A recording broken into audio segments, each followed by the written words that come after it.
Caros amigos, bem-vindos a mais um episódio de Hoje no Mundo Militar, um canal exclusivamente dedicado à discussão de temas militares atuais. Neste vídeo falaremos sobre um evento bastante dramático que decorreu em junho de 1967, envolvendo Israel e uma coalizão de países árabes. Refiro-me à Guerra dos 6 Dias. Antes do vídeo, aquele recado bem rápido. Se você ainda não está inscrito no canal, inscreva-se já. As novidades são diárias, por isso, se você não quer perder nenhuma das novidades, ative também o sino de notificações. Acompanhe também o meu trabalho nos meus outros canais, o Hoje na História Mundial e o Hoje na Segunda Guerra Mundial, onde encontrarão temas militares específicos sobre um dos conflitos mais brutais e sangrentos da história da humanidade. E se gostar dos vídeos, não se esqueça também de deixar a sua curtida e de o compartilhar com seus amigos, pois isso ajudará muito no crescimento do canal. Como referi neste vídeo publicado há poucos dias, desde a sua fundação que o Estado de Israel enfrenta grandes ameaças à sua existência. De fato, no próprio ano da sua fundação oficial, em 1948, uma coalizão de 7 países árabes juntaram esforços para destruir o Estado judeu. Israel venceu a guerra e conseguiu consolidar-se como nação naquela região, iniciando um período de grande atrito com seus vizinhos. E 19 anos depois, em 1967, esses atritos levaram a uma escalada sem precedentes nas tensões. Como podem reparar pelo mapa da região, além do Mar Mediterrâneo, Israel também tem uma saída para o Mar Vermelho, mas essa saída obriga a passagem pelo Estreito de Tirã, uma região estratégica localizada entre o Egito e a Arábia Saudita, nações que em 1967 eram inimigas declaradas de Israel. O presidente egípcio naquela época, Gamal Abdel Nasser, um líder populista e nacionalista que sonhava com a unificação do mundo árabe sob a sua liderança, ameaçava Israel há vários anos com o encerramento do Estreito de Tirã, algo que seria tremendamente prejudicial para a economia do país. A preparação para a guerra começou um ano antes, em 1966, quando o Egito e a Síria assinaram um pacto de defesa mútua, com a Jordânia juntando-se à aliança em maio de 1967. Com esses pactos, Israel voltava a se encontrar numa situação militar bastante delicada, cercado por nações com pactos mútuos de defesa entre si, o que na prática significava que o combate contra um deles significaria uma guerra generalizada contra todos. E em maio de 1967, as ameaças do presidente egípcio Nasser se concretizaram, com o país fechando o Estreito de Tirã aos navios israelenses. Esse movimento foi incentivado por um falso relatório entregue pelos russos, que indicava que os israelenses estavam concentrando tropas na fronteira com a Síria, algo que não era verdade. Ainda não se sabe se esse relatório russo foi premeditado ou se de fato foi uma falha dos seus serviços de informações. Além de fechar o estreito, o Egito deslocou várias divisões para a fronteira israelense ao longo da península do Sinai, com o Iraque enviando uma grande força expedicionária para a Jordânia, declarando publicamente que participaria numa eventual guerra contra Israel. A Síria seguiu o exemplo dos seus vizinhos, posicionando milhares de tropas ao longo das colinas de Golã em preparação para um ataque coordenado.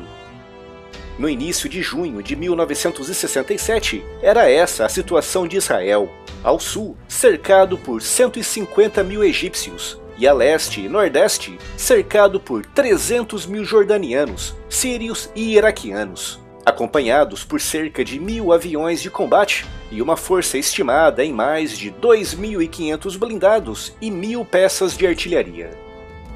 Nessa época, Israel contava com 50 mil soldados no ativo, 215 mil na reserva, 300 aviões de combate e 700 blindados.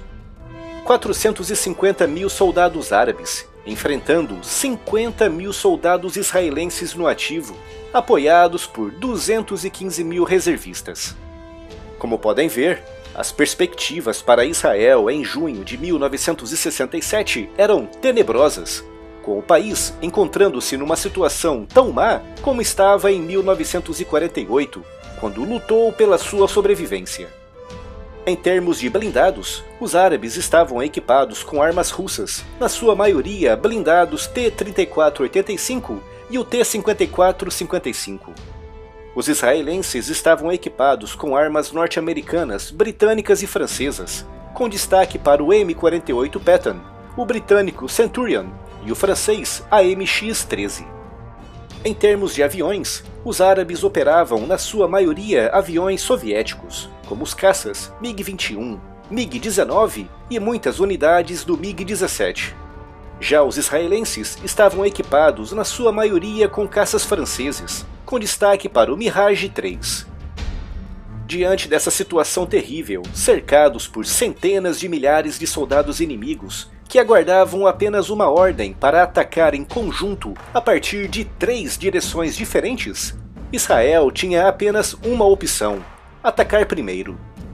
E foi assim que no dia 5 de junho de 1967, exatamente às 7h45 da manhã, 178 caças israelenses, de um total de 200, levantaram voo e atacaram bases aéreas no interior do Egito. Os israelenses seguiram uma rota pelo mar Mediterrâneo, entrando no Egito pela retaguarda e voando a muito baixa altitude para evitar os radares, apanhando os egípcios completamente desprevenidos. De acordo com algumas fontes, quase 340 caças e bombardeiros egípcios foram destruídos ainda no solo, o que equivalia, naquela época, a praticamente toda a Força Aérea Egípcia. No espaço de apenas 30 minutos, a Força Aérea Israelense destruiu mais de 90% da Força Aérea Egípcia, à custa de apenas 3 aviões abatidos e 4 danificados. Mais de 90 caças MiG-21, na época um dos mais modernos e temidos do mundo, foram destruídos ainda no solo. Ao mesmo tempo em que decorria esse ataque aéreo, 35 mil soldados israelenses, apoiados por 30 mil reservistas e 500 blindados, avançaram contra os mais de 100 mil soldados e 900 blindados egípcios que estavam entrincheirados na península do Sinai e na faixa de Gaza. Os israelenses aproximaram-se da fronteira durante a noite e por isso o ataque no início do dia 5 de junho apanhou novamente os egípcios de surpresa, que, de acordo com o relatório fornecido pelos russos no mês anterior, esperavam que os israelenses estivessem concentrados na fronteira com a Síria, no norte. O avanço israelense pela península do Sinai foi rápido e implacável, com colunas blindadas e motorizadas atravessando as linhas egípcias em diversos pontos, com pelotões inteiros do exército egípcio sendo cercados e rendidos em questão de minutos, com muitos soldados confusos diante da presença israelense. Durante praticamente todo o dia, os egípcios não conseguiram coordenar uma linha de defesa, com colunas israelenses avançando em praticamente todos os pontos em direção ao interior do Sinai. No final do dia, os israelenses alcançaram uma tripla linha defensiva montada às pressas pelos egípcios em Katef, que às 22 horas foi atacada por uma pesada barragem de artilharia, com mais de 6 mil projéteis tendo sido despejados na região em apenas 20 minutos, sendo até hoje considerado o maior ataque de artilharia em toda a história do exército israelense. Ao mesmo tempo, com a Força Aérea Israelense dominando os céus, colunas egípcias de blindados e de infantaria eram atacadas na retaguarda, impedindo o reforço da linha da frente. No dia seguinte, 6 de junho, Katef foi atacada pela 38ª Divisão Blindada Israelense, ao comando do Major-General Ariel Sharon, que entre 2001 e 2006 desempenhou a função de primeiro-ministro israelense. No final do dia, a região era conquistada à custa de 14 mortos e 41 feridos do lado de Israel, contra 300 mortos e mais de 100 prisioneiros egípcios. Com a derrota em Katef e com a perda da sua força aérea, no final do dia 6 de junho, o presidente Nasser ordenou o recuo de todas as forças egípcias da península do Sinai, mas não foram dadas instruções detalhadas. Como resultado, o recuo foi desesperado e desorganizado, com os soldados egípcios sendo perseguidos e massacrados pelos israelenses, que avançavam de forma coesa e uniforme por toda a região. De acordo com algumas fontes, no espaço de apenas 2 dias, mais de 10.000 soldados egípcios foram mortos, com outros milhares morrendo de fome, de sede e de insolação no deserto.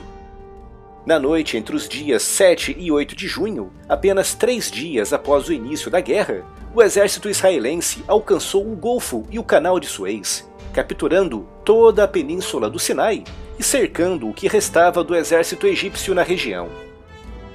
Mais ao norte, contra os exércitos jordanianos, iraquianos e sírios, a estratégia israelense foi a de se manter na defensiva.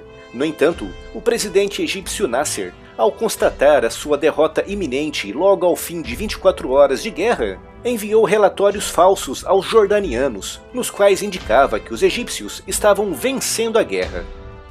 Nesse relatório, o presidente Nasser pedia também que os exércitos da Jordânia, da Síria e do Iraque avançassem pelo norte para tornar a vitória ainda mais completa. Às 10h30 da manhã do dia 5 de junho, quando praticamente toda a força aérea egípcia já estava destruída, Israel enviou um comunicado ao rei Hussein da Jordânia, pedindo que se mantivesse fora da guerra. A resposta do rei da Jordânia foi: tarde demais, os dados estão lançados. O rei jordaniano, motivado pelo relatório falso do presidente Nasser, partindo do princípio de que o exército israelense estava sendo massacrado pelos egípcios no sul, ordenou às 11h15 da manhã do dia 5 de junho o avanço das suas forças. Como resposta, Israel atacou as bases da Jordânia às 13 horas, exatamente no momento em que os aviões jordanianos estavam reabastecendo, resultando numa carnificina completa e na destruição de praticamente toda a força aérea do rei Hussein. Em terra, Israel avançou e cercou Jerusalém, resultando em uma batalha urbana tremendamente sangrenta, com as forças jordanianas entrincheiradas em praticamente todos os edifícios da cidade. Entre os dias 5 e 7 de junho, a região de Jerusalém foi palco de batalhas impiedosas, o mesmo acontecendo ao longo de toda a tríplice fronteira entre Israel, a Síria e a Jordânia.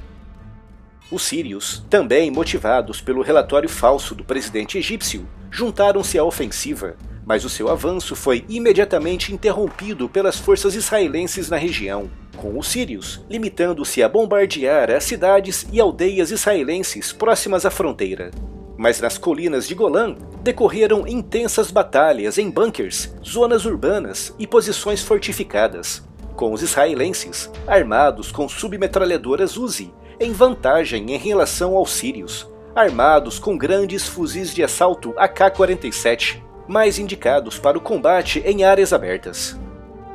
6 dias após o início da guerra, Israel tinha conquistado toda a península do Sinai, a faixa de Gaza, as colinas de Golã e alguns outros territórios pertencentes à Jordânia e à Síria. No total, cerca de 1.000 soldados israelenses foram mortos e 4.500 ficaram feridos. Entre os árabes, o número de mortos ronda os 15.000, com mais de 20.000 feridos e dezenas de milhares de capturados. Um vergonhoso armistício foi assinado pelos árabes no dia 10 de junho, com Israel emergindo vitorioso, deixando para trás um exército egípcio praticamente em ruínas. Os locais sagrados para os judeus em Jerusalém foram recuperados, com destaque para o Muro das Lamentações, de onde tinham sido expulsos em 1948. 9 dias após a sua estrondosa vitória, Israel ofereceu ao Egito e à Síria a devolução de todos os territórios conquistados, e em troca pediu apenas que esses países reconhecessem a existência de Israel. Mas em setembro de 1967, a resposta conjunta dos árabes foi: nenhum país árabe irá reconhecer Israel, não haverá paz e não haverá negociação. Nesse meio tempo, todo o bloco soviético cortou relações diplomáticas com Israel, com os russos iniciando imediatamente a reconstrução do exército egípcio, que tinha ficado destruído na guerra. A determinação dos Estados Árabes em não reconhecer o Estado de Israel e em não negociar com os judeus levaria a uma nova guerra poucos anos depois, a chamada Guerra do Yom Kippur, em 1973, que recebeu esse nome pois começou com um ataque árabe de surpresa justamente durante o Yom Kippur, um dos feriados judeus mais importantes. Essa guerra, que colocou Israel contra uma coligação árabe, novamente liderada pelo Egito, à frente de forças do Iraque, da Jordânia, da Arábia Saudita, da Argélia, de Marrocos e até mesmo de Cuba, será destacada em breve aqui no canal. Com a recusa dos árabes em reconhecer a existência de Israel, a Península do Sinai só foi devolvida ao Egito em 1978, após os acordos de Camp David, intermediado pelos Estados Unidos. E o exército israelense se retirou oficialmente da faixa de Gaza apenas em 2005. A Guerra dos 6 Dias mostrou, mais uma vez, que uma guerra não se decide por números, mas sim pela forma como as ações são coordenadas e executadas, com muitas das operações levadas a cabo por Israel nessa guerra sendo ainda estudadas e analisadas nas academias militares de todo o mundo. Um exemplo de como uma força militar inferior, mesmo cercada, pode alcançar a vitória com ímpeto, vigor e determinação.